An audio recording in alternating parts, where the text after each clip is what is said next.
نحمده سبحانه الذي جعل للحياة قواعد ووعد من تبعه النجاة من المشقة والخوف والحزن. وأشهد أن لا إله إلا الله وحده لا شريك له القائل سبحانه وتعالى: اهبطوا منها جميعا فإما يأتينكم مني هدى فمن تبع هدايا فلا خوف عليهم ولا هم يحزنون. وأشهد أن سيدنا وحبيبنا وعظيمنا محمد عبده ورسوله القائل المصطفى صلى الله عليه وسلم: تركت فيكم ما إن تمسكتم بهما لن تضلوا من بعدي أبدا، كتاب الله وسنتي. صلى الله عليه وعلى آله وأصحابه ومن اتبعه بإحسان إلى يوم الدين، آمين يا رب العالمين. وبعد الإخوة، السلام عليكم ورحمة الله وبركاته. Awali nimshukuru Allah subhanahu wa ta'ala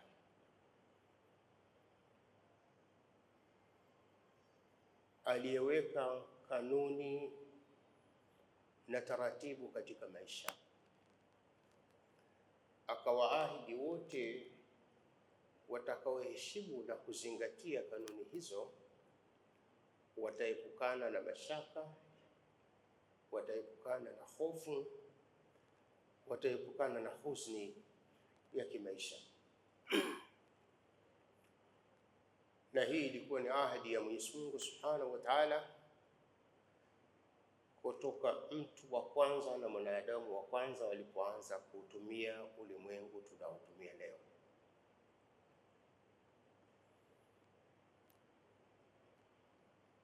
Katika hali hiyo, Allah Subhanahu wa Ta'ala aliziweka kanuni na taratibu mbalimbali zinazohitaji kuheshimiwa na kuzingatiwa. Ukizingatia utajo wa mada yetu, mwanadamu na mabadiliko. Mabadiliko ndiyo kanuni kuu ya maisha ya viumbe wote, na kwa mwanadamu kanuni hii muhimu zaidi kuliko viumbe wengine. Na wanachuoni wakatuambia mabadiliko haya yana sura mbili. Yako mabadiliko ya asili na yako mabadiliko ya mazingira. Mabadiliko ya asili mwanadamu hana khiari nayo, yapo, yatakuwepo na yataendelea kuwepo, unataka au hutaki. Lakini unaweza ukawa unalo jambo la kufanya katika hali hiyo.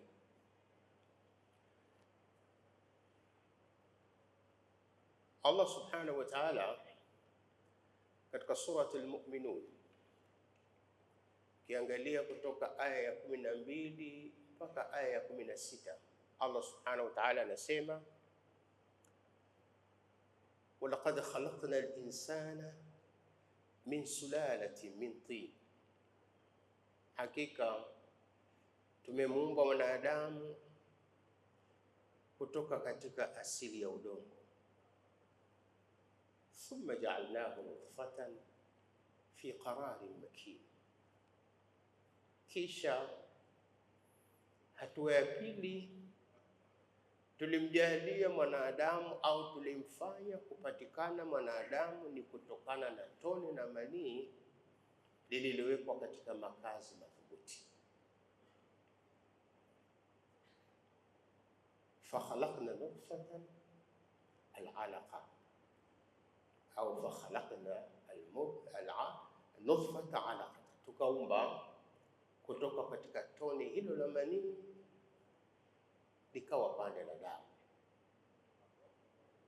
Fakhalaqna al-alaqata mudghah, tukaumba kutoka kwenye pande hilo la damu huwa pande la nyama. Fakhalaqna al-mudghah idhama, tukaumba kutoka pande hilo la damu mifupa. Fakasawna al-idhama lahma, tukaivika mifupa hiyo nyama.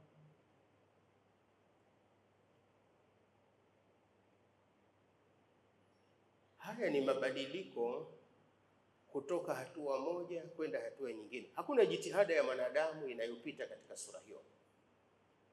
Ni mabadiliko ya asili, nidhamu yake inasimamiwa na Mwenyezi Mungu Subhanahu wa Ta'ala. Ametuumba kutoka kwenye asili ya udongo kwa maamuzi yake. Baada ya maamuzi yale ya kuumba kwa udongo, kama wanavyosema wanachuoni wengine, alimuumba Adam kwa kutumia matirio ya udongo, akamuumba Hawa kwa kutumia kiini hai, akawaumba wanadamu wengine kupitia tone la manii. Huu ni utaratibu, ni mabadiliko yanayotokea hatua kwa hatua. Lakini haya pia yanasemwa na Mtume Muhammad sallallahu alaihi wasallam, inna ahadakum yujma'u khalquhu fi batni ummi 40 yawman nutfa, hakika mmoja wenu hukusanywa katika tumbo la mama yake siku 40 likiwa tone la manii.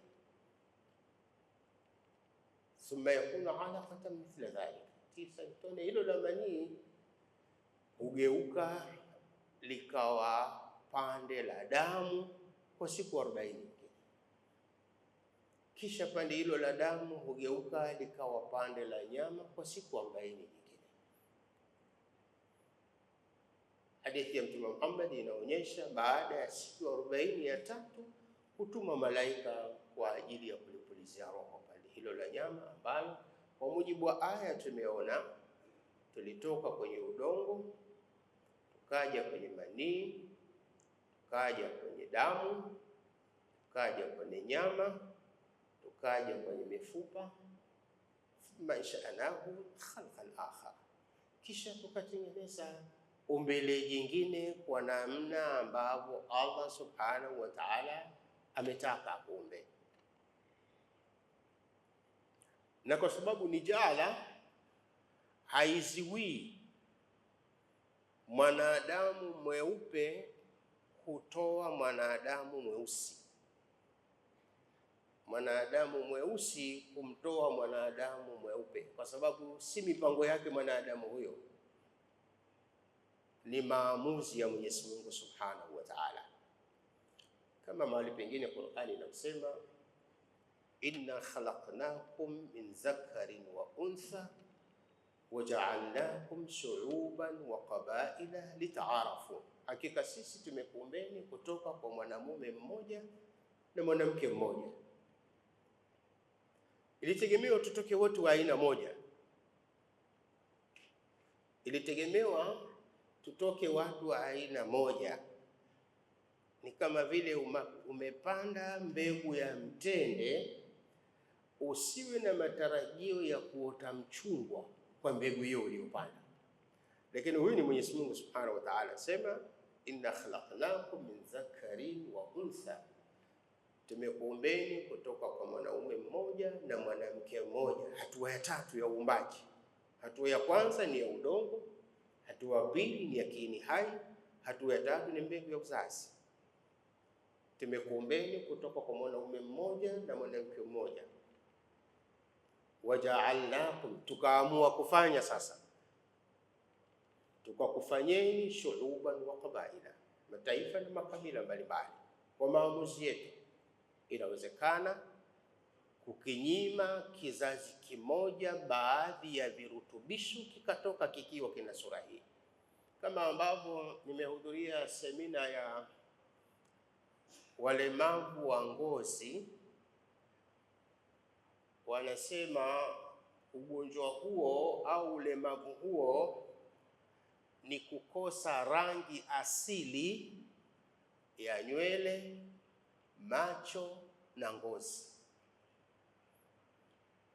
Yaani kuwa albino ni kukosa rangi asili kwenye nywele, kwenye ngozi na kwenye macho. Unakosaje rangi asili? Unanyang'anywa virutubisho vinavyotoa asili kwenye rangi, asili kwenye macho, asili kwenye ngozi. Ndio maana Mwenyezi Mungu akasema waja'alnakum shu'uban wa qabaila lita'arafu, tukawafanya hivyo. Na hili jambo la kawaida, halipingiki kibiolojia wala kisayansi, halipingiki, liko hivyo. Na alhamdulillah, hayo ni mabadiliko ambayo tunayaita mabadiliko ya asili, ambayo mwanadamu hana khiari nayo, yapo, yanatokea. Kama ambavyo mwanadamu kiasili ana vitu vingi sana, ndiyo maana hata Qur'ani ikatufundisha tunapoelekea kupata tatizo la kiasili, lakini tatizo hilo likawa linaathiri mwenendo wa maisha yetu, jambo la namna hiyo hatuna ufundi nalo wa kitaalamu, hakuna kusomea wala hakuna mtaalamu wala chombo kipya cha kisasa. Mambo ya asili huwa tunayarudisha kwa Mwenyezi Mungu Subhanahu wa Ta'ala. Sikiliza maneno haya, Mwenyezi Mungu Subhanahu wa Ta'ala anasema hivi: katika maisha yetu hutokea tukafanya mambo, kipimo chetu si tuko sawa sawa, lakini tumekosea. Mwenyezi Mungu anatufundisha, semeni hivi: Rabbana la tuakhidhna in nasina au akhtana. Mwenyezi Mungu, tunakuomba usituadhibu pale tunapojisahau kufanya jambo la muhimu tulilotakiwa kulifanya. Kama wanadamu tuna udhaifu ama wa kusahau ama wa kutoona hichi kitu kinahitajika kwa sasa. Rabbana, Mola wetu, la tuakhidhna in nasina au akhtana. Mola wetu, tunakuomba usituadhibu tunapojisahau kufanya jambo, au akhtana, au tumekusudia kufanya tukiamini tuko sawa sawa, lakini baada ya kulikamilisha jambo lenyewe, jambo hilo tumelikosea. Tunakuomba Mwenyezi Mungu usituadhibu katika hayo. Haya ni mabadiliko yanayoweza kutokea katika shughuli zako za kawaida. Unafanya jambo ukiwa na matarajio haya, likatoka jambo katika wasifu mwingine. Mabadiliko yote ya asili yanapokuja nje ya matarajio na mahitaji yetu, hayana hospitali yake. Dawa yake ni kurudi kwa Mwenyezi Mungu Subhanahu wa Ta'ala. Na hii ndiyo hikma ya kusali sala ya kushikwa mwezi au jua. Wanachuoni wanasema katika sala ya kushikwa mwezi au jua hatusali ili viachane, isipokuwa tutaomba dua mpaka vinapoachana. Hatuombi dua ili viachane, kwa sababu kimsingi havikushikana. Lakini upo uwezekano mkubwa, ukiwa mchana wa saa 7 tumeukosa mwanga wa jua, maana yake upo uwezekano wa jambo muhimu la afya, la mahitaji yetu tulikuwa tunalihitaji katika kipindi hicho, na matokeo hayo yanaweza yako madhara yanakuja. Lakini kwa sababu wewe ni Mwenyezi Mungu Subhanahu wa Ta'ala, unao mbadala. Tunapokosa mwanga wa jua na manufaa yake, nini unaweza kutupa badala ya hilo jambo, ili tuendelee kuwa na manufaa bila ya shida ya namna yoyote? Kwa hiyo tutasali sala ile sio kwa sababu viachane, ila tunasali mpaka vitakapoachana, kumuomba Mwenyezi Mungu kwenye badiliko la asili ambalo hatuna mamlaka nalo, hatuna uwezo nalo. Haya tunamrudishia Mwenyezi Mungu Subhanahu wa Ta'ala, na hapa ndipo sifa ya waumini inapopatikana. Haya ni sawa na kuyaita mabadiliko ya asili. Mabadiliko ya asili hayana khiari, yapo. Tunazaliwa, tunakuwa, tunazeeka, tunakufa. Hakuna mtaalamu anayeweza kuziwia watu wasizaliwe kwa maana ya uzazi wa kawaida alafu wasikue. Hakuna mtaalamu anayeweza kuzuia waliokwisha kuwa wanadamu wanakwenda wasimame hawazeeki, wako hapo hapo. Haya ni mabadiliko ya asili, yapo. Mwenyezi Mungu Subhanahu wa Ta'ala katika Qur'ani anatuonyesha anaweza akaamua kuziwiwa umri ukabaki katika wasifu fulani. Miongoni mwa maelezo ya Mwenyezi Mungu anayosema watakayopewa kama zawadi na malipo watakaoingia peponi, watapewa wildanun mukhalladun, watapewa watoto wa kudumu. Wanabaki watoto tu, hawakui kabisa. Maisha yote watabaki kuwa watoto hivyo hivyo. Mwenyezi Mungu Subhanahu wa Ta'ala ana uwezo wa kusimamisha zoezi hilo. Ukawa mtoto, maisha yako yote ni mtoto, hukui wala huzeeki. Kwa hivyo mambo yote yenye asili, hakuna njia kama wanadamu turudi kwa Mwenyezi Mungu Subhanahu wa Ta'ala. Hapo ndipo Imam Shafi aliposema kuwaambia wanafunzi wake, fala tukathir hammak, punguza pupa na hima ya kufikiria mambo. Ma qudri yakun, lililopangwa kuwa litakuwa. Farih nafsaka min la'alla wala, ipumzishe nafsi yako na labda ingefanya hivi, labda ingefanya. Hapana, ma qudri yakun, kilichopangwa kitakuwa. Isipokuwa kadari ya Mwenyezi Mungu unapohisi kwako ni nzito, rejea kwa Mwenyezi Mungu Subhanahu wa Ta'ala. Yeye anayo nafasi ya kubadilisha mpango wake yeye mwenyewe, lakini hatuna mtaalamu anayeweza kubadilisha mipango ya Mwenyezi Mungu Subhanahu wa Ta'ala. Haya ni mabadiliko ya asili. Unaweza kuyaeleza kutoka kona tofauti mabadiliko ya namna hii, lakini yako mabadiliko ya kimazingira. Mabadiliko haya lazima uyachangie. Allah Subhanahu wa Ta'ala katika surati Ar-Ra'd, ukiangalia sura ya 13 aya 11, Allah Subhanahu wa Ta'ala anasema lahu muaqibatun min bayni yadayhi wa min khalfihi yahfazunahu min amrillah. Kila mwanadamu ana wanaochunga na kuhifadhi kila anaolifanya, mbele na nyuma yake wanafanya kazi hiyo kwa amri ya Mwenyezi Mungu. Inna Allah, hakika Allah Subhanahu wa Ta'ala, la yughayyiru ma biqaumin, habadilishi lililo kwa watu, hata yughayyiru ma bi anfusihim, mpaka watu hao wawe kwanza tayari kubadilisha wao yaliyomo katika nafsi zao. Tunatuambia haya ni mabadiliko ya kimazingira, yanahitaji mchango wako, yanahitaji jitihada zako, pamoja na kumuomba Mwenyezi Mungu Subhanahu wa Ta'ala, lakini yanahitaji mchango wako. Mfano, ni nani ambaye kwa kuomba dua sana, kama sio tashi la muujiza, kwa kuomba dua sana leo bwege, kesho asubuhi akaamka akawa profesa? Inawezekana? Haiwezekani. Ukitaka kuwa na elimu unahitaji mchango, ushiriki katika kutafuta elimu hiyo. Yadussu fil bahri man talaba al-ali, kama unataka matukufu kuwa tayari kuzamia, ujipinde. Ni mabadiliko yanahitaji mchango wako, na kama wanavyosema mwaka mpya ni katika mabadiliko kutoka hatua moja kwenda hatua nyingine.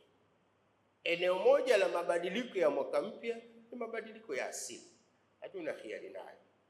Allah Subhanahu wa Ta'ala anasema inna iddata shuhuri inda Allah 12 shahran fi kitabillah yawma khalaqa as-samawati wal ard.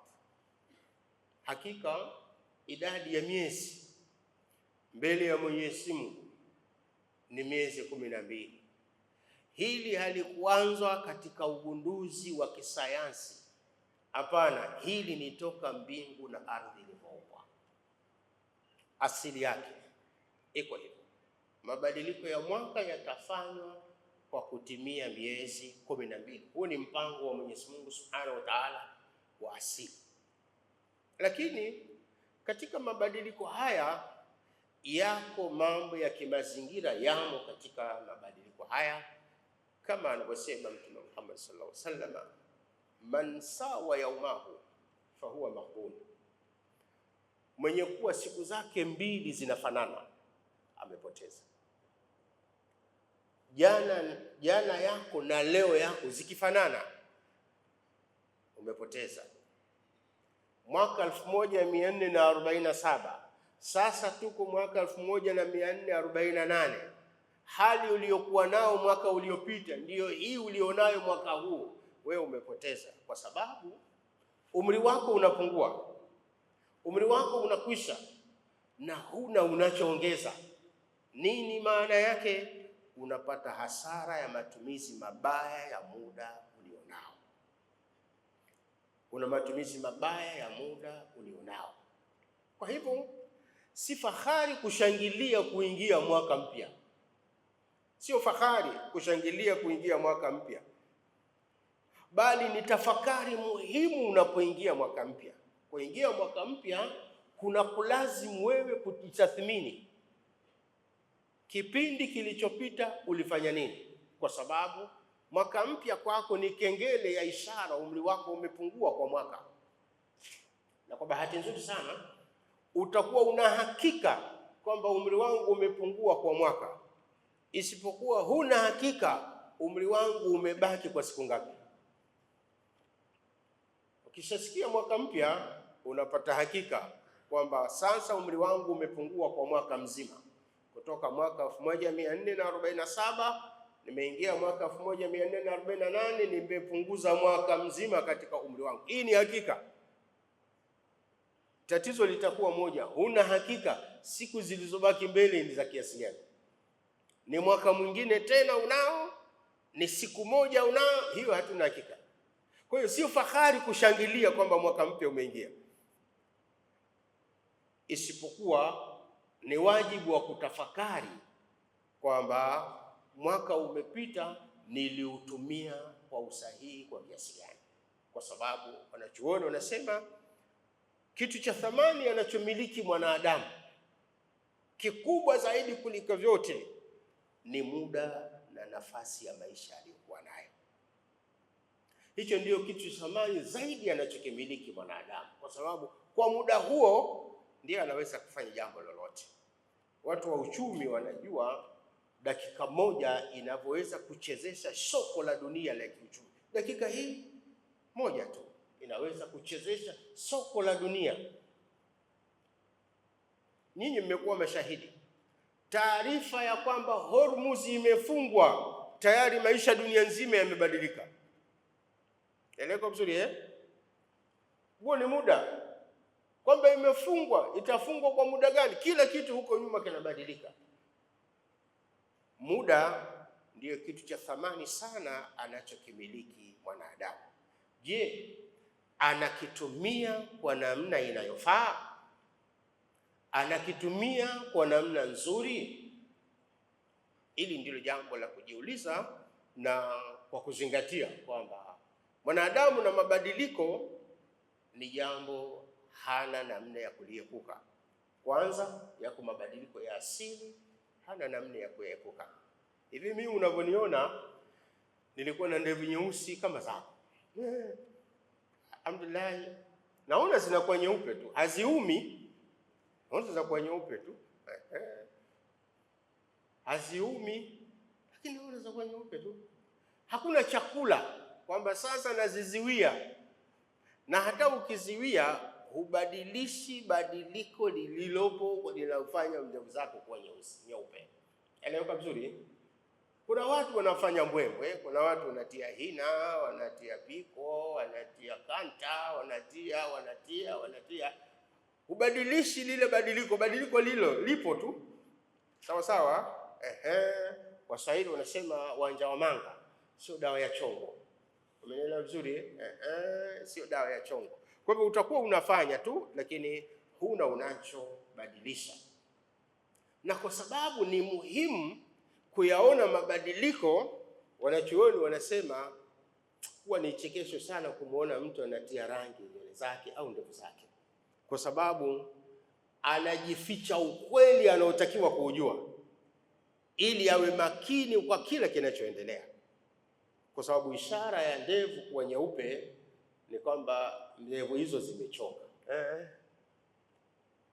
Kama vile wanavyosema wataalamu, mkulima anapolima shamba lake akapanda, siku moja akaona mahindi yake yamekauka, yeye anafurahi, mahindi yangu yamekomaa.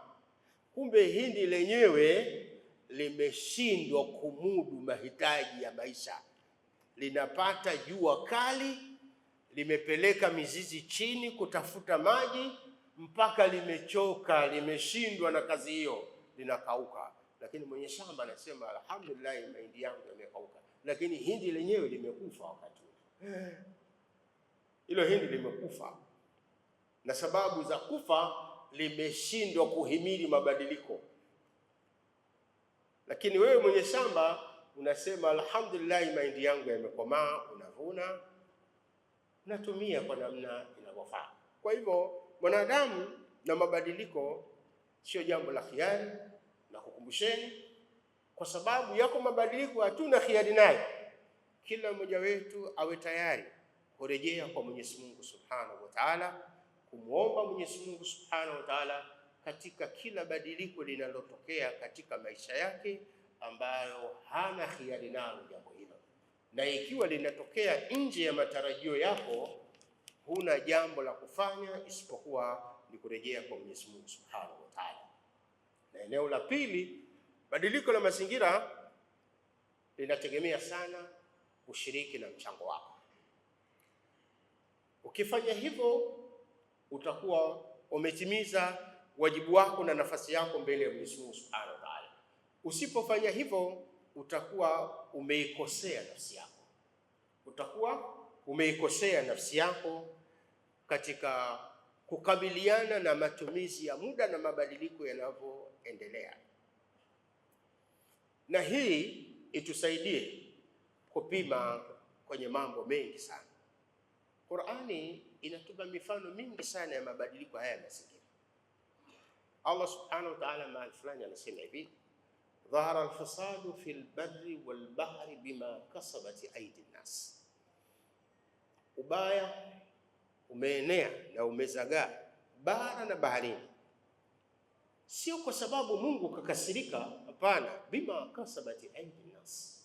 Haya ni matendo yanayofanywa na wanadamu wenyewe.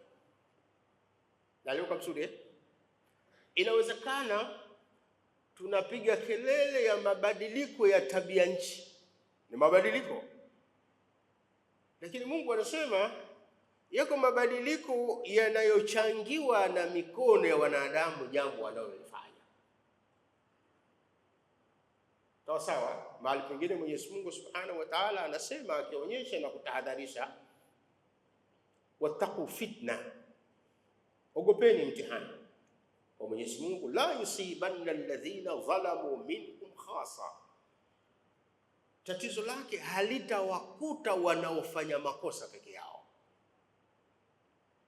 Kwa hivyo mabadiliko ya mitihani ya kidunia inaweza kuwa inachangiwa na kuchoka kwa baadhi ya watu, kupuuza kwa baadhi ya watu, kuzembea kwa baadhi ya watu.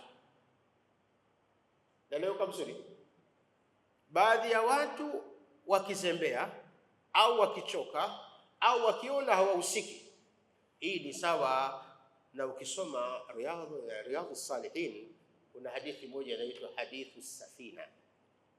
Hadithu safina ni ndefu sana, lakini mafuhumu yake ni kwamba kuna watu wanasafiri katika bahari, chombo chao teknolojia yake ni duni, baadhi ya mahitaji ya maji huchota kwenye bahari hiyo hiyo wanayosafiria. Chombo chao kina tabaka la chini na juu.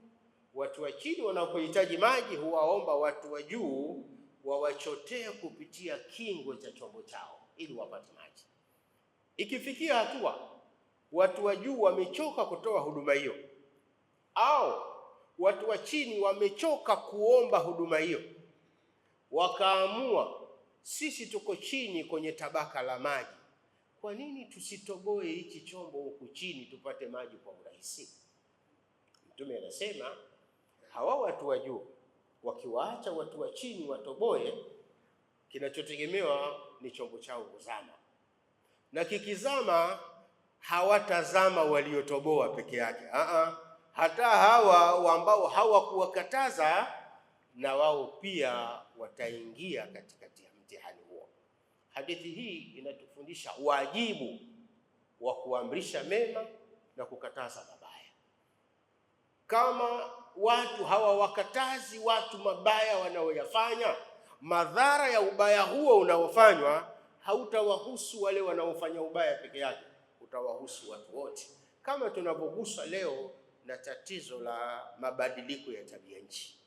Mabadiliko ya tabia nchi ni tokana na kazi zinazofanywa na wanadamu, zinazalisha mabadiliko ya tabia nchi ambayo athari yake inatukuta wote na inawakumba zaidi hasa wale ambao hawakufanya tatizo hilo kwa kiwango kikubwa. Kitaalamu wanaonyesha mabadiliko ya tabia nchi yanachangiwa sana na nchi zenye viwanda vikubwa, kwa sababu ndio vinaozalisha kaboni inayoathiri ozone layer iliyoko juu, ambayo inafanya hali ya tabaka la hewa kubadilika, jambo ambalo mtu aliyepo kijijini Tanzania inawezekana hajawahi kufanya jambo hilo hata siku moja, lakini mvua ikikosekana yeye wa kwanza kuathirika. Maji yakiwa mengi zaidi yeye wa kwanza kuathirika. Ni mara ngapi Tanzania tumeathirika kwa El Nino, mvua za kupita kiasi? Sawa sawa. Kuna watu wako vilimani na magorofani, sawa sawa, lakini kuna watu wako mabondeni na vijijini. Wao wanaathirika zaidi, ingawa hawahusiki katika uharibifu. Wattaqu fitna, ogopeni mtihani, la yusibanna alladhina zalamu minkum khasa. Tatizo likitokea halitawakuta waliofanya makosa peke yao, hata wale ambao wameona makosa yanafanyika wakakaa kimya bila ya kuchukua hatua. Dhana ya makosa haya ni mabadiliko. Yapo mabadiliko yatakuja, mabadiliko ambayo yatawaathiri baadhi ya watu au yatawaathiri watu wengi. Kwa mfano, tunashuhudia vita vya kimataifa huko baina ya Marekani, Irani na Israeli. Sisi kwa kudhani hatuhusiki, tumebaki kuwa watazamaji, lakini athari ya linalofanywa kwetu ni tatizo kubwa zaidi. Kumbe lile jambo linatuhusu kwa kiwango kikubwa, linatuhusu kwa 100%, kwa sababu tulitakiwa kusimama imara kumkataza kila anayefanya jambo baya linalofanana na jambo lile. Laiti ulimwengu ungeungana kuwakataza wanaofanya makosa, madhara ya namna hiyo yasingetokea. Watafanya makosa wachache, wanaoathirika ni watu wengi, na unaweza kusema watu hawana hatia. Labda nikupeni mfano hai katika nchi yetu. Mwaka jana kipindi cha uchaguzi, walitokea baadhi yetu hawakuridhika na baadhi ya mambo, wakasema uchaguzi huu hautafanyika, uchaguzi huu tutauvuruga. Sawa, na wote tulikuwa kimya. Kweli sio kweli, kweli sio kweli. Likatokea tatizo kweli, sawa sawa, likatokea tatizo kweli. Nimemsikia mama mmoja, mama ntilia, anasema kwa kweli tatizo hili ni kubwa sana. Sikufurahi hata kidogo. Kwanza nimepika chakula sikupata mteja, nimepika chakula sikupata mteja na sikuweza kumaliza kile chakula, lakini ninashukuru kilikuwa chakula. Nilichofanya ni kula na kutafuta mbinu ya ziada ya kukihifadhi ili niendelee kukila hicho chakula, pamoja na kuwa hakina wateja, nikijua mtaji wangu ndio naumaliza. Hata nilipotaka kurudi nikanunue bidhaa mpya, nilishtuka sana kufika sokoni nikakuta nyanya moja inauzwa shilingi 1000. Nilikuwa napata fungu zima la nyanya kwa 1000, linanitosha kupika mapikishi yangu yote kwa shilingi 1000. Lakini siku hiyo nakwenda nakuta nyanya shilingi 1000. Ili niweze kupika nisipungue nyanya 5 mpaka 6, maana yake lazima ni shilingi 6000 7000. Alafu ukishapika hakuna mteja anayekuja kula. Huyu ni mama ntilie. Huyu ni mama ntilie. Kwa sababu gani? Lipo kosa lilifanyika, wanajamii wote walikuwa kimya au kuchukua hatua. Athari ya kosa lile haikuwahusu waliokosea peke yao. Utaku fitna, ogopeni mtihani unapokuja. La yusibanna alladhina dhalamu minkum khasa. Eneo la pili, kama mnakumbuka mwaka 2014, mwaka 2014 katika viwanja vya Diamond Jubilee, mimi nilikuwa ni mwenyekiti wa mkutano wa Waislamu uliokuwa ukizungumza jambo muhimu sana ambalo kama Waislamu tulihisi ni tatizo kubwa sana, ingawa wengine hawakuona kuwa ni tatizo. Tuliasisi mkutano na tukazindua mihadhara rasmi iliyotembea nchi nzima ikizungumzia tatizo la mfumo Kristo. Umeelewa vizuri? Unaweza usilione jambo hilo, lakini mpaka hivi tunavyozungumza imeonekana pia mambo ya imani ya kidini yametoa mchango mkubwa sana katika vurugu za tarehe 29. Eleweka vizuri? Wakati sisi tunalizungumza wakati huo, wako baadhi yenu hapa walisema hao tunakundisha hao ni matatizo. Hao tunakundisha si wanataka nini hao? Eleweka vizuri? Lakini hili jambo lipo. Sawa sawa. Usilifiche kwa kulikataa. Liangalie katika ukweli na uhalisia wake. Wataku fitna, ogopa mtihani. Tatizo likitokea halitawahusu waliokosea peke yake, litawahusu wanajamii wote kwa jumla. Naeleweka vizuri Kabla ya hapo mwaka 2005 katika viwanja vya Mnazi Mmoja nilisimama mimi kuzindua vitabu viwili. Kitabu kimoja kinaosema mwongozo wa Waislamu katika siasa. Kitabu cha pili kilikuwa kinaeleza elimu ya uraia. Kwa nini tulifanya vile? Katika kipindi hicho tulikuwa tunaelekea katika uchaguzi. Zipo taasisi za dini zilitoa ilani ya kisiasa. Ikawa ni tatizo kidogo. Tukasema kwa sababu ni chombo cha dini kinatoa ilani ya kisiasa kuwaeleza waumini na waamini wao, ngoja tufanye counter. Tukatengeneza muongozo wa siasa kwa Waislamu, tukatoa vitabu, tukazindua Mnazi Mmoja. Jambo hilo likaipa fursa serikali, likawaita viongozi wa dini, jamani, unajua mkifanya hivyo itakuwa shida kidogo, hebu kaeni chini, haya mambo yakae sawa sawa. La kusikitisha lilikuwa moja tu, wakati wa kuwaita viongozi wa dini wakaitwa ambao sio waliofanya kazi hiyo. Hilo tu ndio jambo la kusikitisha, lakini alhamdulillah jambo hilo lilitokea, lilisaidia kuharmonize hali, na inaeleweka vizuri, amani na utulivu wetu vikaendelea kudumu mpaka hapa tulipo leo.